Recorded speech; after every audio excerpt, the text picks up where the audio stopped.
everyone. I'm sure that you've already heard that Nicole Kidman and Keith Urban have broken up.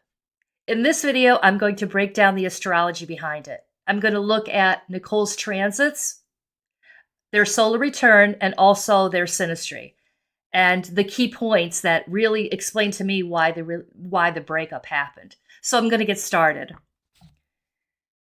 In Nicole's transit chart, Uranus is transiting her seventh house. And that's like an unpredictable storm, breaking the relationship's foundation. It's like the cosmic divorce papers are being served and delivered by lightning and storms, suddenly, uncompromising, and final.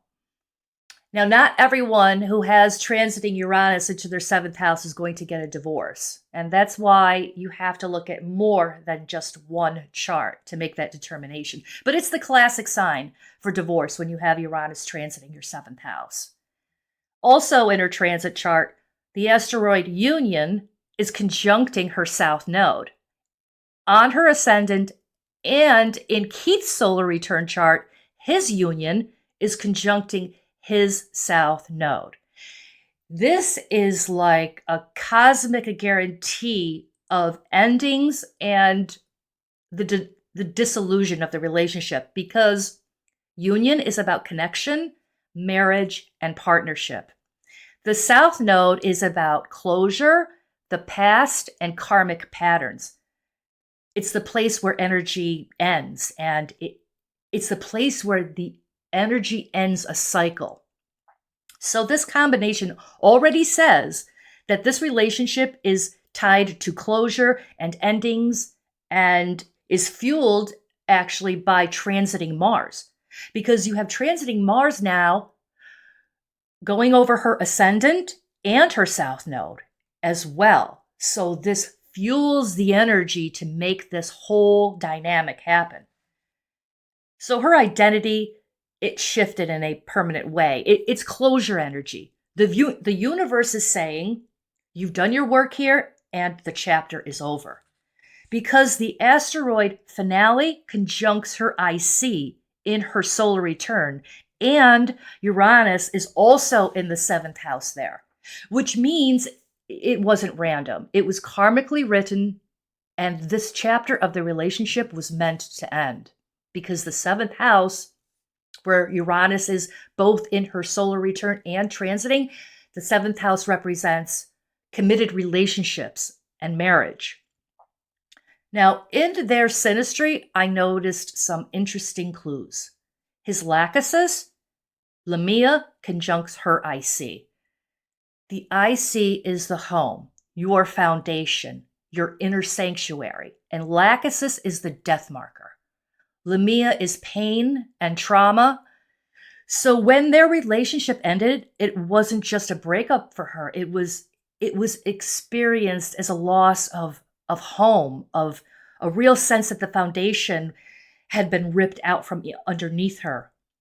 So it replays like shock, numbness, trauma, insomnia, replaying memories and an energy where life feels traumatized because the home inside you has been shattered. And that is the energies of Lamia. There's pain and suffering involved. And like I said, lachesis is a death marker. Now, Keith's finale conjuncts Nicole's ascendant. Finale has to do with endings, closure, final chapters. So it's like her whole sense of self in relation to the partnership had a full stop because of him. And this is deeply personal because it's conjuncting her ascendant, and it's ending because the Union asteroid is conjuncting her ascendant and his finale and her south node. So this means the ending of the marriage. And it's sealed by his Pluto conjuncting her finale. And her finale is conjuncting the IC in her solar return. Now, I know this may sound confusing, but if you look at all three charts together, you'll see how it repeats itself just in different ways. The energies are all saying the same thing, just in a different way, like I said. Now, her Pholus conjuncts his Zeus. This is a major cheating indication. I know that there were rumors years ago about him having maybe an affair with some girl at a bar.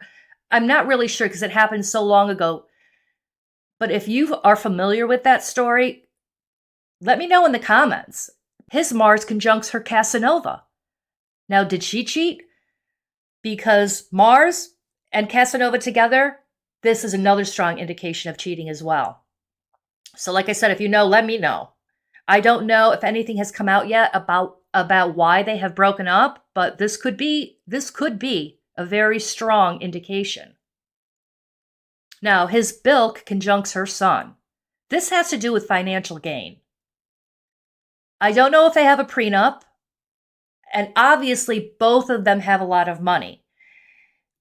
Traditionally, when you have Bilk conjuncting your Sun from another person, the Bilk person will take advantage of the Sun person financially. And just because you're rich doesn't mean that that can't happen. There might be a fight over the division of property or money, but I don't know if they have a prenup or not. So we'll see what happens. Now, her Jupiter conjuncts his Requiem.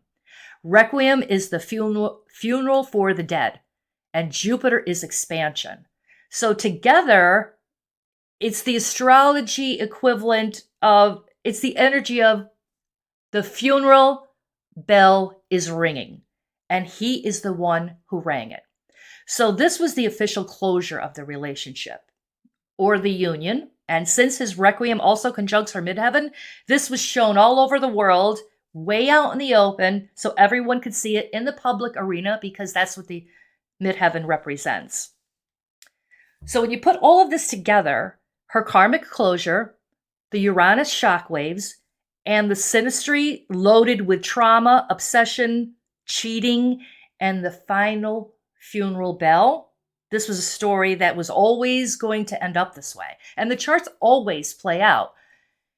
They were married for 19 years. So this energy, it took a long time for the chart to come to fruition when it came to the endings between the two of them. But like I said, the charts don't lie, and they do always play out.